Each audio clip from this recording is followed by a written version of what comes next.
everyone. Welcome to the online classes. Today we are going to discuss chapter 20 and the name of the chapter is Visualizing Solid Shapes. So basically students इसमें हमें क्या करना है कि जो हम shapes देखते हैं, जो solid हम देखते हैं, that means जो tangible है, जिनको आप एक जगह से उठा करके दूसरे जगह रख सकते हो, देख सकते हो, वो होता है आपका सॉलिड शेप. ठीक है.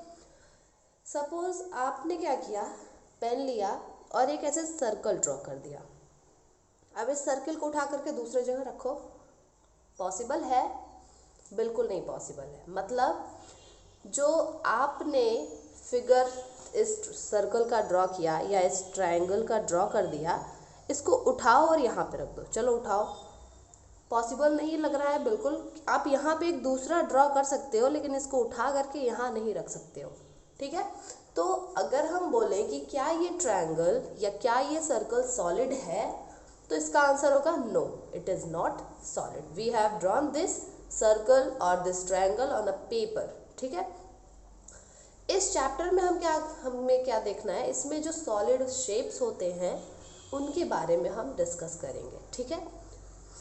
अगर कभी भी आपसे सॉलिड की बात की जा रही हो, तो सॉलिड मतलब ऐसी चीज़ जो कोई स्पेस ऑक्युपाई कर रही हो. Anything, any substance which occupies space is called as solid. उसका एक मास हो, उसका एक स्पेस वो ऑक्युपाई कर रही हो, दैट इज सॉलिड. इसमें हम क्या देखेंगे, 2D स्ट्रक्चर क्या होते हैं, 1D स्ट्रक्चर क्या होता है एंड 3D क्या होता है. नाउ वी हैव, आप देख रहे हैं यहाँ पे एक लाइन बनी हुई है. ठीक है. इसकी क्या है, सिर्फ लेंथ पता है. ठीक है. इस लाइन की सिर्फ और सिर्फ लेंथ है, ना ही ब्रेड्थ है, ना ही कोई हाइट है. तो इसको क्या बोलेंगे हम, this is a 1 dimensional figure. यहाँ पे आप देख रहे हैं स्क्वायर है, रेक्टेंगल है, ट्रायंगल है, सर्कल एंड रोम्बस है. इन सब का क्या क्या पता है आपको, लेंथ भी पता है और ब्रेड्थ भी पता है, 2 डायमेंशन पता है. मतलब अगर हम देखेंगे इस रेक्टेंगल को, तो हमें क्या पता है, इसका ये लेंथ है और ये इसकी ब्रेड्थ है. इसी तरह इस ट्रायंगल की ये बेस है, यानी कि ये लेंथ है, और ये जो है इसकी हाइट है. 2 चीज़ें पता है. सर्कल, यहाँ से सर्कल की लेंथ पता चल रही है और यहाँ से सर्कल की हाइट पता चल रही है. इसी तरह रोम्बस का भी पता चल रहा है. तो ये होते हैं 2 डायमेंशनल स्ट्रक्चर्स. इन दोनों के बाद भी हमारे पास एक तीसरा होता है solid shape, that is 3 dimensional structure, 3D figures. Okay. ये आप देख रहे हैं क्यूब. इसके पास क्या है, ये इसकी लेंथ है, ये वाली इसकी ब्रेड्थ है और ये वाली इसकी हाइट है. मतलब लेंथ, ब्रेड्थ और हाइट तीनों चीज़ें जिसमें पाई जा रही हो, वो होते हैं 3 डायमेंशनल स्ट्रक्चर. क्यूबॉइड को आप देखेंगे, इसका भी सेम कंडीशन, इसकी भी लेंथ है, ब्रेड्थ है और हाइट है. सिलेंडर है, जैसे कि ये पेन है. पेन को देखोगे आप, ये इसका जो है बेस जो है, ये सर्कुलर बेस है, दिख रहा है आपको, और ये इसकी हाइट है. ठीक है. और एक इसमें लंबाई, इसकी ये लंबाई है, ये चौड़ाई है. तो क्या है कंडीशन, अगर सिलेंडर की भी बात की जाए, तो इसमें ये इसकी हाइट हो गई, ये इसकी एक सरफेस हो गया और ये इसका दूसरा सरफेस हो गया. ठीक है.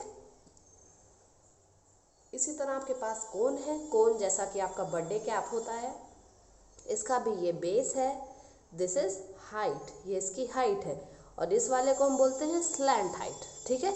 ये जो सेंटर से कोन के बेस का जो सर्कुलर पॉइंट होता है, सर्कुलर एंड होता है, उसका जो सेंटर होता है, सेंटर से वर्टेक्स तक की जो लेंथ होती है, दैट इज हाइट. हाइट की बात करेंगे तो ये इसकी हाइट होगी और ये इसका स्लैंट हाइट होता है. स्लैंट हाइट हम मेजर करते हैं जिस तरह से पिरामिड वगैरह में होता है. ठीक है. जैसे कि आपका राइट एंगल ट्रायंगल में होता है हाइपोटेन्यूज, कुछ वैसी ही कंडीशन यहाँ भी बनती है. यहाँ भी राइट एंगल ट्रायंगल जैसी कंडीशन बनती है. ठीक है. Now we have sphere. Sphere means जो बॉल होता है, जो आपका बॉल होता है वो भी 3D स्ट्रक्चर है. इवन जो पिरामिड होता है वो भी 3D स्ट्रक्चर होता है। ओके, अगर बात की जाए सिर्फ क्यूब की, ठीक है, तो इसमें 3 चीज़ें आती हैं। वर्टिसेस, वर्टिसेस मीन्स होता है कोने, एजेस मीन्स होता है ये साइड्स ये वाली, और फेसेस मीन्स होता है ये पूरा चेहरा। ठीक है, तो अगर क्यूब के बारे में आपसे बात किया जाए तो एक क्यूब के पास 8 वर्टिसेस होती हैं, 12 एजेस होते हैं एंड 6 स्क्वायर फेसेस होते हैं। देखेंगे कैसे कैसे होता है। इसका एक फेस ये है 1, इसका एक फेस ये है 2, एक फेस ये है 3, एक फेस ये है 4, एक फेस ये है छत इसका 5, और एक फेस ये इसका पीछे वाली दीवार। ये इसके 6 फेसेस हो गए। वर्टिसेस मतलब होता है कोने, जैसे कि 1 2 3 4 5 6 7 8, ये 8 क्या है इसके वर्टिसेस। वर्टिसेस मतलब ऐसे कोने जहाँ पे 2-3 लाइन आकर के मिल रही हो, उसको बोला जाता है वर्टिसेस। एजेस, एजेस मीन्स होता है साइड्स, जैसे कि 1 2 3 4, ठीक, 5 ये वाला 5, ये वाला 6, इसी तरह ये वाला 7, ये वाला 8, ये 9, ये वाला 10, ये 11 और ये 12, टोटल हो गए 12 एजेस। ठीक है, तो ये था बात क्यूब का। सेम कंडीशन आपकी क्यूबॉइड के साथ भी होती है। क्यूब में क्या होता है, सिर्फ फेसेस जो होते हैं स्क्वायर फेसेस होते हैं, स्क्वायर फेस होता है, वहीं पर क्यूबॉइड में रेक्टेंगुलर फेस होता है। ठीक है, अदरवाइज चीज़ें लगभग सेम होती हैं। ठीक है, तो अगर क्यूबॉइड के बारे में भी पूछा जाए कितने वर्टिसेस, एजेस और फेसेस हैं, तो आप सिंपली बोलेंगे there are 6 faces, 8 vertices and 12 edges of a cuboid. अगर आपसे बात की जा रही हो एक सिलेंडर की और एक कोन की, तो सिलेंडर कैसा होता है, इस तरह का होता है, इसमें ऐसे सर्कुलर ऊपर सर्कुलर नीचे होता है, जैसा कि ये पेन है। ठीक है, और ये पूरा गोलाकार होता है। देखेंगे इसको तो कंडीशन क्या बनती है, एक सिलेंडर के पास वर्टेक्स तो कोई भी नहीं होता है, 2 कर्व एजेस होते हैं, जैसे कि ये और ये 2 कर्व एजेस हैं, और 2 सर्कुलर फेसेस होते हैं, जैसे कि पूरा ये जो ये फेस है ये वाला। ठीक है, तो ये फेसेस हो गए एंड 1 कर्व्ड सरफेस, और ये पूरा एक कर्व सरफेस होता है जो कि इस पेन का ये पूरा है। ठीक है, ऐसे ही बात आती है कोन की।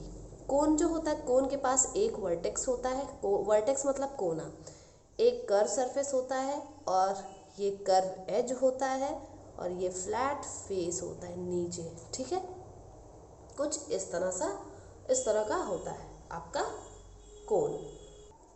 नाउ नेक्स्ट जो 3D स्ट्रक्चर है दैट इज स्फीयर, यानी कि बॉल आपकी।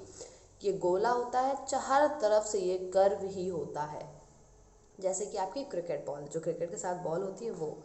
स्फीयर हैज़ नो वर्टेक्स, इसके पास कोई वर्टेक्स दिख रहा है, बिल्कुल नहीं।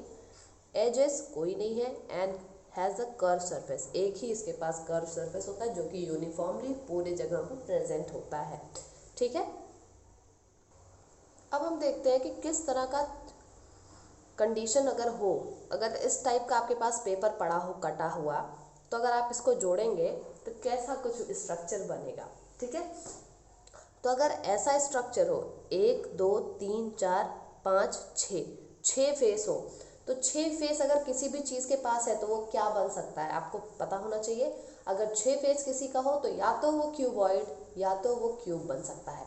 इसके बाद हम देखेंगे कि क्या ये क्यूबॉइड बन सकता है। क्यूबॉइड की कंडीशन क्या होती है, रेक्टेंगुलर फेस होता है, और क्यूब का क्या होता है, इसके स्क्वायर फेसेस होते हैं। तो ये जो कंडीशन है, इसका स्क्वायर फेस है, तो ये क्या बन सकता है, क्यूब। अब इसको फोल्ड करके देखेंगे, सपोज ये इसका जमीन हो गया। ठीक है, इधर की दीवार ये हो गई, इधर की दीवार ये हो गई, ये दीवार हो गई तीसरी, और ये चौथी दीवार, और ये हमारा छत बन सकता है पेपर को फोल्ड करने पर। तो बिल्कुल ये क्यूब का स्ट्रक्चर है। क्यूबॉइड के लिए ये होता है। क्यूबॉइड के लिए क्या दे होगा, ये हो गई इसकी ज़मीन, ठीक, ये हो गया इसका बगल का एक दीवार, ये दूसरी दीवार, ये तीसरी दीवार, ये चौथी दीवार, और ये हो गया इसका छत। यानी कि क्यूबॉइड के लिए रेक्टेंगुलर फेस अगर है तो हम इस तरह का अपने एनालिसिस करेंगे और फिर चेक करेंगे कि क्या क्या बन सकता है। Now we have cylinder and cone. अगर आपके पास इसको आप फोल्ड करें, इसको आप गोलाकार में फोल्ड करें और इसको बनाएं, एक साइड का आपका बेस कैसे फोल्ड करना है, ये पेज ऐसा है तो इसको ऐसा फोल्ड करना है, मतलब इस तरह का फोल्ड करो। ये ऊपर का सरफेस हो गया, ये नीचे का सरफेस, यानी कि सिलेंडर बन जाएगा। कोन है, कोन को आप इस तरह से फोल्ड करोगे तो ये नीचे बेस हो जाएगा, ऊपर कोन हो जाएगा, यानी कि ये इस टाइप के स्ट्रक्चर इन शेप्स को बना सकते हैं। अब हम देखते हैं हमारा question exercise 20.1। Give 4 example from our day to day life which are in the form of first, second, third and fourth cuboid, cone, cylinder and sphere. This is your assignment work. You will write 4 examples from our day-to-day life which are in the form of these 4 conditions. Okay. Now you can see that here is question number 2 और आपको बताना है कौन सा pattern cube बनाने में useful हो सकता है। ध्यान से देखेंगे, अगर ये वाली कंडीशन जो है सारे ही आपके स्क्वायर फेसेस हैं, ठीक है। अब बनाने की कोशिश करेंगे। ये ज़मीन हो गई, ये एक दीवार, ये दूसरी दीवार, ये तीसरी दीवार, ये चौथी दीवार, ये छत बन जाएगा, पहला वाला बन जाएगा, ठीक है। दूसरे पे आओ, ये हो गई ज़मीन, ये एक दीवार, ये दूसरी दीवार, तीसरी दीवार, चौथी दीवार इससे सटी हुई होनी चाहिए। क्या है? बिल्कुल नहीं है, हमें तो बिल्कुल भी नहीं दिख रहा है, तो ये गलत हो गया। तीसरा देखेंगे, ये ज़मीन हो गई, ये एक दीवार हो गई, इस दीवार से सटी हुई एक दूसरी दीवार ये हो गई, ठीक है। इस ज़मीन से सटी हुई एक तीसरी दीवार ये हो गई। जब इसको आपने फोल्ड किया तो ये और ये इसके बगल है, यानी कि ये भी इसके बगल एक है और इसके बगल एक है, तो ये भी हमारा बन सकता है। ये हो गया बेस, ये हो गया एक वॉल, ये दूसरी वॉल, ये तीसरी वॉल, ठीक है। जब हमने तीसरी वॉल बना दी तो ये हमारा अगर ऊपर आ जा रहा है, ये हमारा छत हो गया, दैट इज रूफ, तो ये भी हमारी वॉल बन जाएगी। 3 वॉल, आप किसी कमरे को देखेंगे तो लाइन से 3 वॉल बड़े आराम से दिख जाती है एक सीक्वेंस में, ठीक है। तो ये भी हमारा स्ट्रक्चर बनेगा। इसमें अगर इसको आप रूफ बनाते हैं, ये गलत हो जाएगा, क्योंकि ये वॉल अगर होती है तो ये भी वॉल होगी, तो ये वॉल नहीं हो सकती है, गलत हो जाएगा ये। This one will be the incorrect condition.